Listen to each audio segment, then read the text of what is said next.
Welcome sa ating kusina, and for today's video, tara samahan niyo ako. Magluluto ako ng chicken teriyaki na pang negosyo idea na pwede niyong matutunan. Para hindi lang puro fried chicken yung hinahain natin sa mga okasyon na meron tayo. Maiba naman, try mo naman ang chicken teriyaki ni Manay. So unang-una meron tayo ditong chicken wings. So napakadali lang, ikakat lang natin yan. Nalinisan ko na rin to. So, ito yung ating chicken wings. Hatiin lang natin yan sa dalawa. Tapos, itong pinakadulo, cut lang natin. Ganito yung magiging itsura ng ating chicken wings.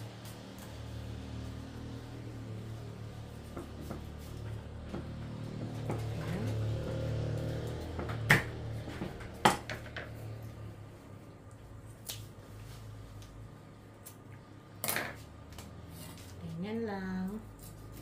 Cut lang natin. So, pagkatapos natin ma-slice yung ating mga manok or yung ating chicken wings, ilipat natin sa isang malaking lagayan kung saan tayo maghahalo at maglalagay ng mga pampalasa. So, titimplahan natin ito ng mga pampalasa natin dito.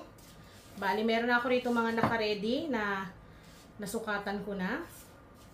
Bali dito, maglalagay tayo ng, ito ay garlic powder, black pepper, salt, chicken powder, then mag-add ako ng isang pirasong itlog.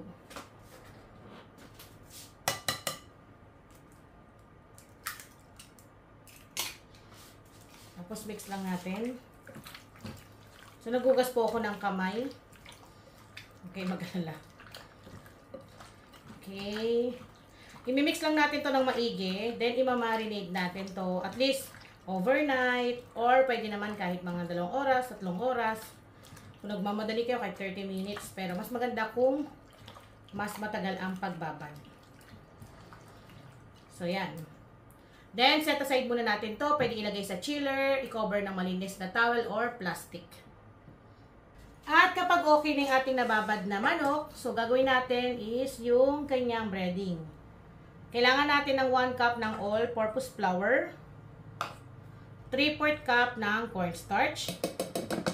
Pampalutong po yung cornstarch mga Manay, kaya naglalagay tayo. Then, haluin lang natin. So, hindi na tayo dito maglalagay ng mga pampalasa kasi meron ng pampalasa yung ating chicken. So, ito nakakatulong lang para ma-maintain yung magandang pagkakaprito natin sa ating chicken. So, set aside natin to. Magsalang na tayo ng oil. Magpainit na tayo ng mantika pala sa ating kalan para makapagprito na tayo.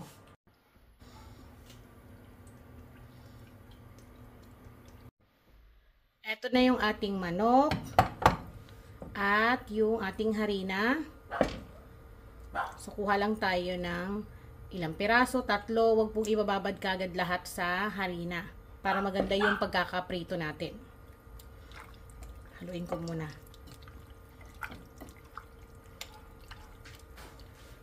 Tapos kuha tayo ng 3 piraso. Tapos yung isang kamay, yun po yung gagamitin ninyo para sa tuyo. Ayan.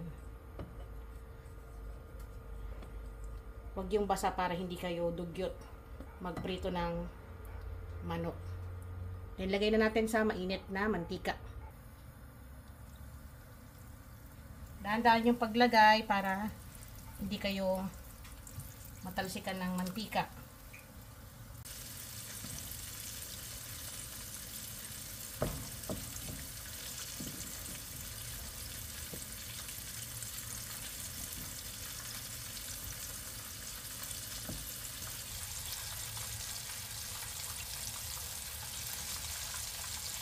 Huwag nyo rin masyadong pupunuin para maganda yung pagkakaluto ng manok. Kung ano lang yung tingin yung kasya dun sa pinagpiprituhan ninyo na hindi siya masisiksik, ganun lang. Balik rin na natin.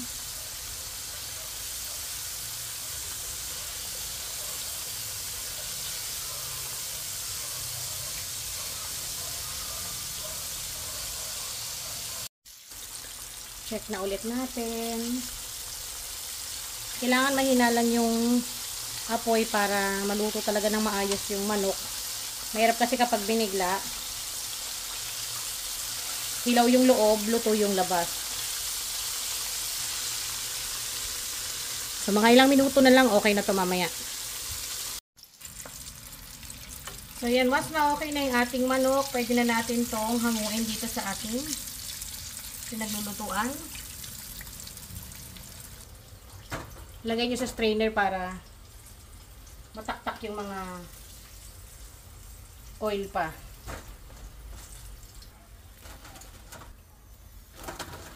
So, magsasalang pa tayo ng manok.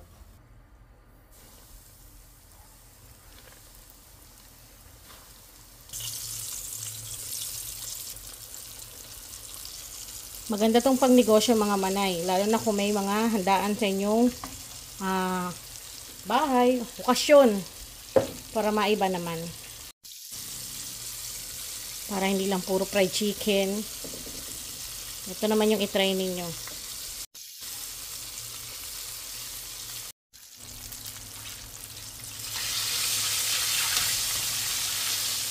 Ayan, golden brown na, malapit-lapit na rin to.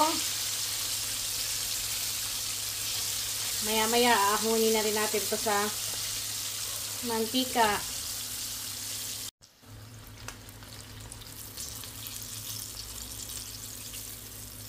Okay na to. Pwede na natin tong tanggalin dito sa mantika para makapagluto na tayo ng pinaka pang-coating natin dito sa ating chicken teriyaki.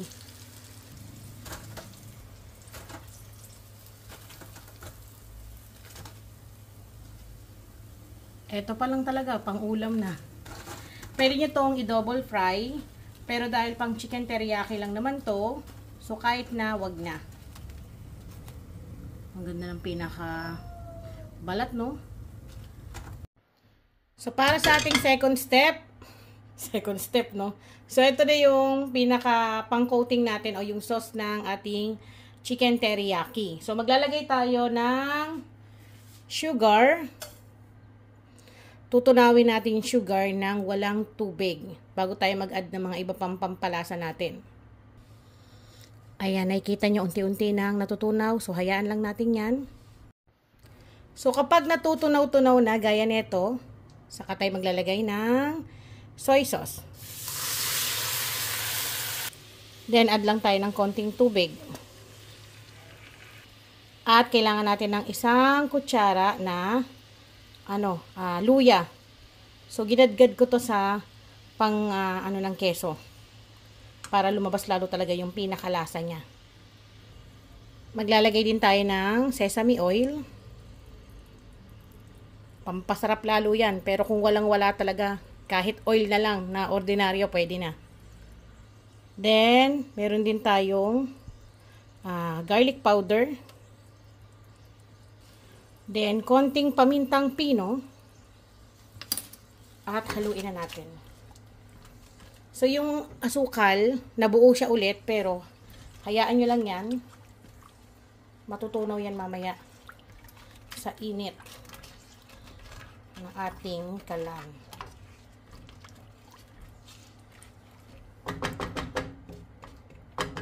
Pwede pa kayo dyan maglagay ng mga pampalasa na gusto ninyo. Kung tingin nyo, kulang pa, add kayo ng mga pampalasa na nakasanayan na ninyo. So, yung gagawin natin, hayaan natin yan hanggang sa kumulo, then saka tayo maglalagay ng slurry o pampalapot para mas maganda yung pagka-coat niya sa ating chicken mamaya. Ngayon, para sa ating pang slurry, ito yung natirang harina na pinangkukot natin sa manok nung piniprito natin. Huwag natin yan itapon. Pwede nyo pa itong itabi, ilagay sa isang malinis na plastic, ilagay sa chiller. Tumatagal to kahit 1 linggo. So, kukuha tayo ng mga at least 1 and 1/2 tablespoon.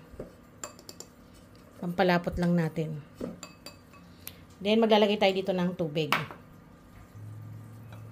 Sa tubig, mga 1/3 cup. Then, i-mix natin. Ito yung magpapalapot mamaya dun sa niluluto natin. So, kailangan sure ninyo na natutunaw yung mga harina na yan para walang buo-buo. Ayan, kapag kulong-kulo na, at natunaw na talaga yung asukal, dahan-dahan, habang binubuhos natin tong slurry, hahaluin naman natin sabay para maganda yung pagkakalapot.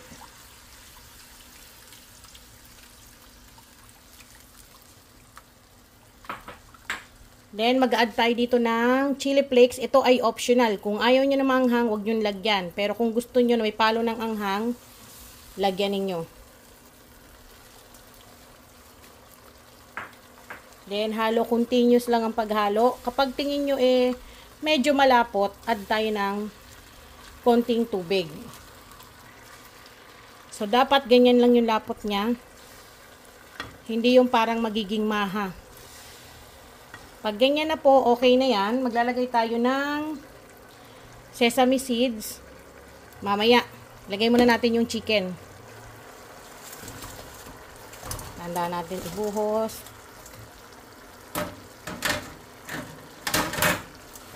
Then, mix natin. Habang mainit para kumapit talaga siya sa manok.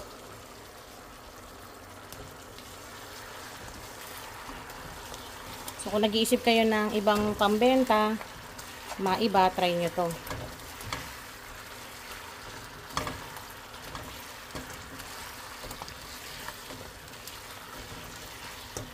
Then, maglalagay na tayo ng sesame seeds.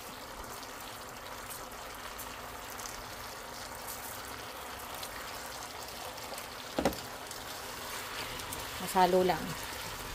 Yung sarsa nito, masarap talaga. So, nakita niyo hindi na ako naglagay ng asin sa sarsa sa pang-coating natin kasi maalat na yung soy sauce. Para balance lang. Tapos may timpla na rin kasi yung manok niyan.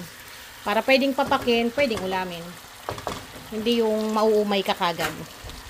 So, pag ganito na, pwede na tayo mag-plating. Ilagay natin sa ating mga food tray or sa mga bilao na gusto nyong paglagyan.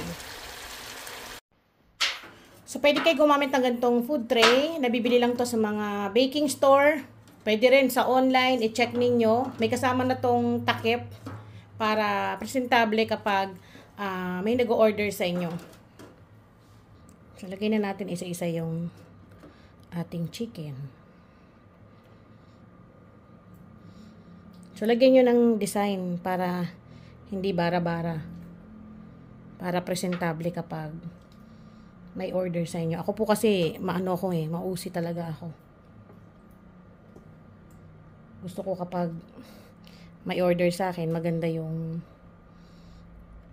yung pagkakaayos ng pagkain.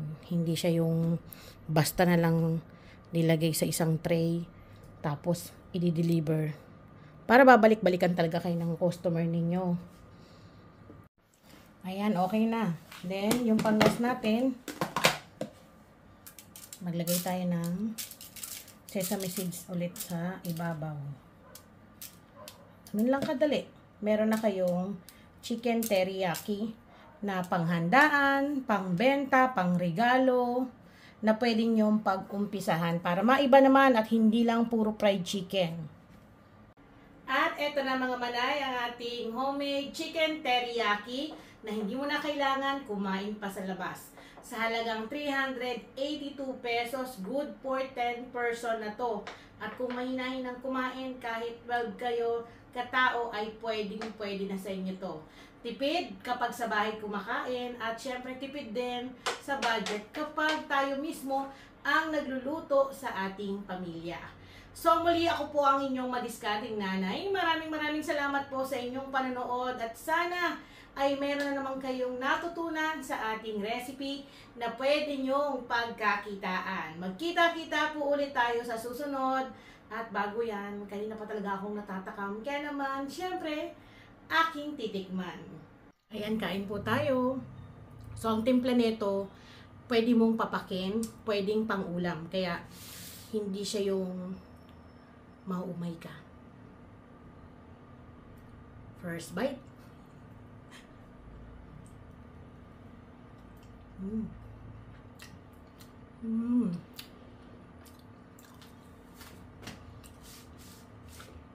Yun lang ang kagandahan kapag ikaw talaga yung nagluluto.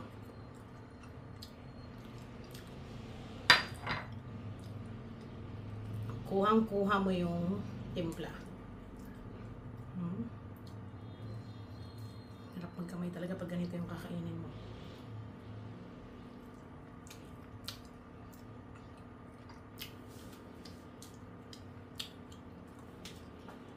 Pag ito yung pinang-only wings mo, kung may restaurant ka,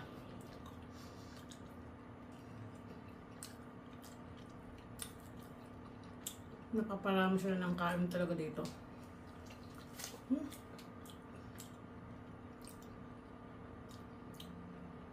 Kain po tayo.